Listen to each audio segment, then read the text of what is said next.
Guten Tag. Heute studieren wir die falsche Freunde. Was sind sie und warum sind sie die größten Sprachfälle? मतलब कि आज हम लोग पढ़ेंगे फॉल्स फ्रेंड्स, ये क्या होता है और इन्हें बिगेस्ट लैंग्वेज ट्रैप्स क्यों कहा जाता है। आज की क्लास हम लोग स्टार्ट करते हैं, आपको समझ में आ जाएगा कि फॉल्स फ्रेंड्स क्या होते हैं। डेयर शेफ, इसका मीनिंग आप लोगों को लग रहा होगा कि शेफ या कुक होता होगा, लेकिन इसका मीनिंग क्या होता है? बॉस। इसी को हम लोग फॉल्स फ्रेंड कहते हैं। क्यों? क्योंकि ये वर्ड हमें लग रहा है कि इंग्लिश से लिया गया है, इसका मीनिंग भी एकदम सेम होगा, लेकिन दोनों का ही मीनिंग एकदम डिफरेंट है, इंग्लिश वाले शेफ का और जर्मन वाले शेफ का। ऐसे ही वर्ड्स को हम लोग क्या कहते हैं? False friends. तो डेयर शेफ, इसका मीनिंग क्या हुआ? The boss. एग्जाम्पल सेंटेंस से समझते हैं। Er ist der Chef von einer Firma, मतलब he is the boss of a company, he is the boss of a company। der chef का क्या मतलब होता है? बॉस। आप मेरे साथ साथ रिपीट करते चलिए, तो जो भी वर्ड्स न्यू हैं और जो भी फॉल्स फ्रेंड्स हैं वो आपको वीडियो के एंड तक याद होते चलेंगे। ज्यादातर आपको याद हो जाएंगे, जो याद नहीं हो रहे आप पेन कॉपी लेके बैठिए और उन्हें साथ साथ में नोट करते चलिए। सबसे पहले er ist der Chef von einer Firma। फिर्मा का क्या मतलब होता है? कंपनी। क्या होता है? रिपीट करिए। फिर्मा का क्या मतलब होता है? कंपनी।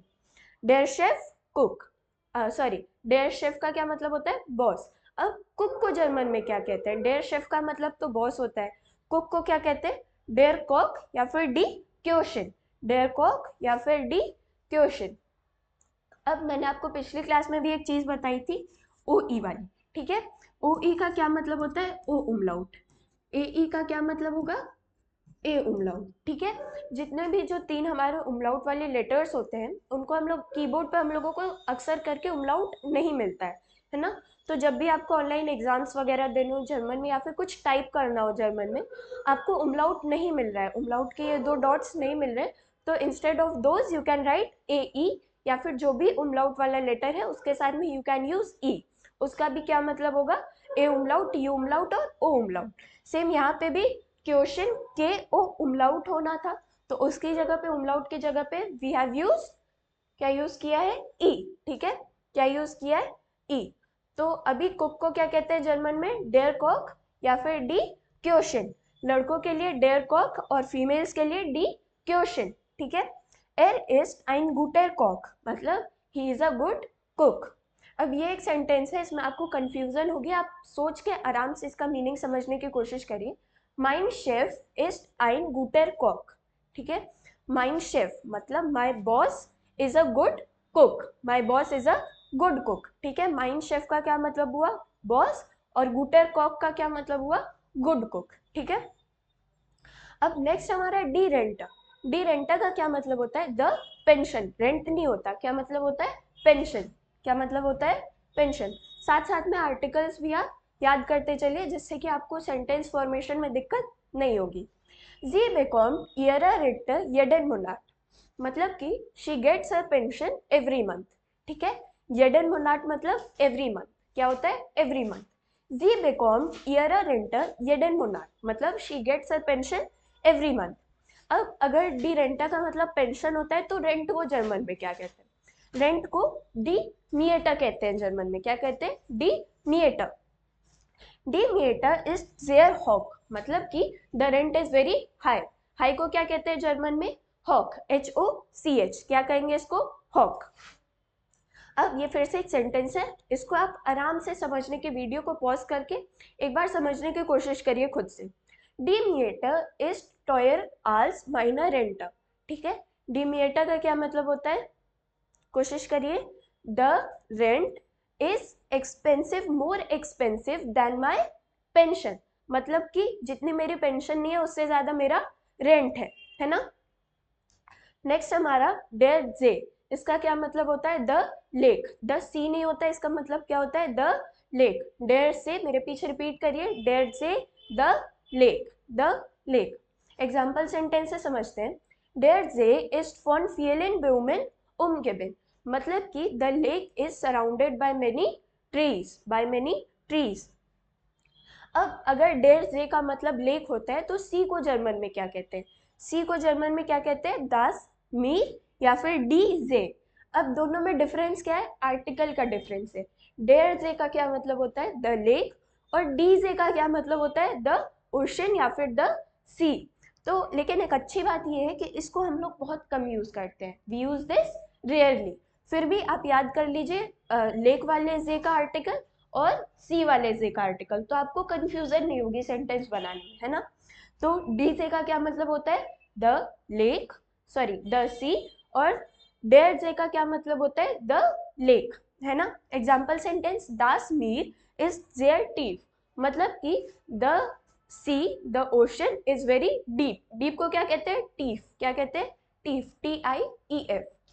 डेयर जे इस्ट नाहर डेर मीर, मतलब कि द डेयर जे है यहाँ पे, तो इसका क्या मतलब होगा, the lake is near the ocean, ठीक है। क्या मतलब हुआ, the lake is near the ocean. Next हमारा डी बिलियन, इसका क्या मतलब होता है, द बिलियन नहीं होता है, इसका मतलब होता है अ ट्रिलियन, ठीक है। क्या मतलब होता है इसका, अ ट्रिलियन, इसका आर्टिकल डी, याद करते चलिए। अब एक एग्जांपल सेंटेंस है, समझते हैं, ठीक है। तो डी बाइडेन जेंट ईयर अ हाउस ऑफ गाबा, मतलब कि ये जो दोनों सेंटेंसेस हैं ये हम लोगों ने एग्जांपल्स में नहीं दिए हैं, ये आपका होमवर्क है, आप कमेंट सेक्शन में डालिए, कोई भी मिस्टेक होगी हम लोग उसको ठीक करने की कोशिश करेंगे, ठीक है। तो अभी वीडियो को पॉज करिए और जो भी सेंटेंस आपको समझ में आ रहा है दोनों ही वर्ड से आप दोनों को कमेंट सेक्शन में डालिए, ठीक है। अब अ बिलियन को क्या, अ ट्रिलियन को क्या कहते हैं, डी बिलियन, लेकिन अब बिलियन, बिलियन को क्या कहते हैं जर्मन में, मिलियार्डेन। अब इसको आप मिलियन से कंफ्यूज मत होइएगा, मिलियन को मिलियन कहते हैं, ठीक है, सीधे मिलियन, और बिलियन को मिलियार्डेन, क्या, मिलियार्डेन। एक दोनों का ये एग्जांपल सेंटेंस है, आइना बिलियन इज मेयर आज आइना मिलियार्डेन, मतलब क्या मतलब हुआ इसका, a trillion is more than a billion, ठीक है, a trillion is more than a billion. Next हमारा ब्रांड, ब्रांड का क्या मतलब होता है, ब्रांड मतलब नहीं होता है, इसका मतलब होता है फायर, क्या मतलब होता है, फायर। एग्जाम्पल सेंटेंस से समझते हैं, देयर ब्रांड हिंटरलीस फियल राउक, मतलब the fire left a lot of smoke, ठीक है। राउक का क्या मतलब होता है, स्मोक, क्या मतलब होता है, स्मोक, है ना। अब ब्रांड का मतलब फायर होता है, तो इंग्लिश वाले ब्रांड को जर्मन में क्या कहते हैं, उसको हम लोग क्या कहते हैं, मार्कर, डी मार्कर, है ना। नाइका इस्ट आइना बेकांटा मार्का, इसको अगर जर्मन में पढ़ रहे हैं तो हम लोग नाइकी नहीं पढ़ेंगे, नाइका पढ़ेंगे, ठीक है। नाइका इस्ट आइना बेकांटा मार्का, मतलब Nike is a well known brand, ठीक है।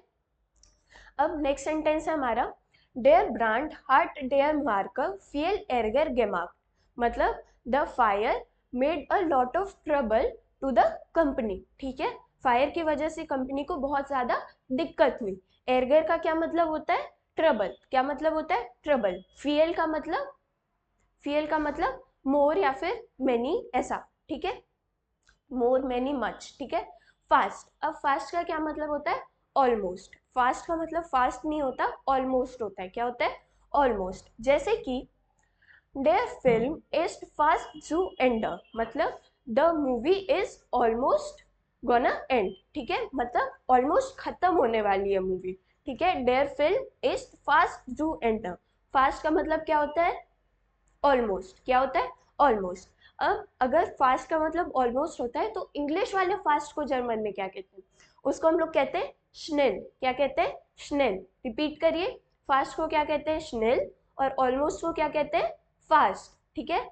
ऑलमोस्ट फास्ट और फास्ट स्नेल, ठीक है। Example sentence, das Auto fährt schneller als das Fahrrad, the auto का मतलब, ऑटो का मतलब ऑटो नहीं होता, कार होता है, क्या होता है, कार। ये भी एक फॉल्स फ्रेंड है, ठीक है, आपको लग रहा है कि आप इसको जानते हैं लेकिन आप नहीं जानते, तो इसका क्या मतलब होगा, the car travels faster than a cycle, bicycle, ठीक है। तो स्नेल का क्या मतलब होता है, फास्ट, और दास ऑटो का क्या मतलब होता है, द कार। आर्टिकल भी साथ साथ में याद करते चलिए। ऑलमोस्ट को क्या कहते हैं, फास्ट, फास्ट को क्या कहते हैं, स्नेल, और द कार को क्या कहते हैं, दास ऑटो। नेक्स्ट हमारा दास गिफ्ट, ये मेरा फेवरेट फॉल्स फ्रेंड है, क्यों, क्योंकि इसका मतलब गिफ्ट नहीं होता, इसका मतलब पॉइजन होता है, क्या होता है, पॉइजन, क्या होता है, पॉइजन। तो एक एग्जाम्पल सेंटेंस से समझते हैं, एर मिस्टर दास गिफ्ट इंडेंट ए, मतलब कि he mix the poison in the tea, he mix the gift in the tea नहीं होगा, इसका मतलब क्या होगा, he mix the poison in the tea, ठीक है। तो गिफ्ट का क्या मतलब होता है, पॉइजन। अब अगर इंग्लिश वाले सॉरी जर्मन वाले गिफ्ट का क्या मतलब होता है, पॉइजन। अब इंग्लिश वाले गिफ्ट को जर्मन में क्या कहते हैं, उसको हम लोग कहते हैं दास गेशेंक, दास गेशेंक। दास गेशेंक वार परफेक्ट für seine Geburtstag, मतलब कि the gift was perfect for his birthday, ठीक है। बर्थडे को क्या कहते हैं, गेबूटस्टाग, क्या कहते हैं, गेबूटस्टाग, है ना। तो दास गेशेंक मतलब कि the gift was perfect for his birthday, ठीक है। दास गिफ्ट का क्या मतलब होता है, इसको आप जरूर से याद कर लीजिए।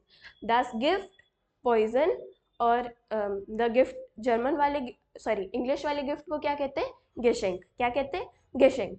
अब ये एक सेंटेंस है, डेर एमान गाब seiner फ्राउ गिफ्ट als गेशेंक, मतलब कि the husband gave his wife poison as a gift, ठीक है। पॉइजन एज अ गिफ्ट, गिफ्ट का मतलब पॉइजन और गेशेंक का मतलब गिफ्ट, ठीक है, इंग्लिश वाला गिफ्ट। डेर एमान गाब seine फ्राउ गिफ्ट als गेशेंक, ठीक है। गिफ्ट एज, अरे sorry, poison as gift, poison as gift. तो आज के लिए इतना ही, फिर मिलते हैं नेक्स्ट वीडियो में, तब तक के लिए take care, goodbye and good night.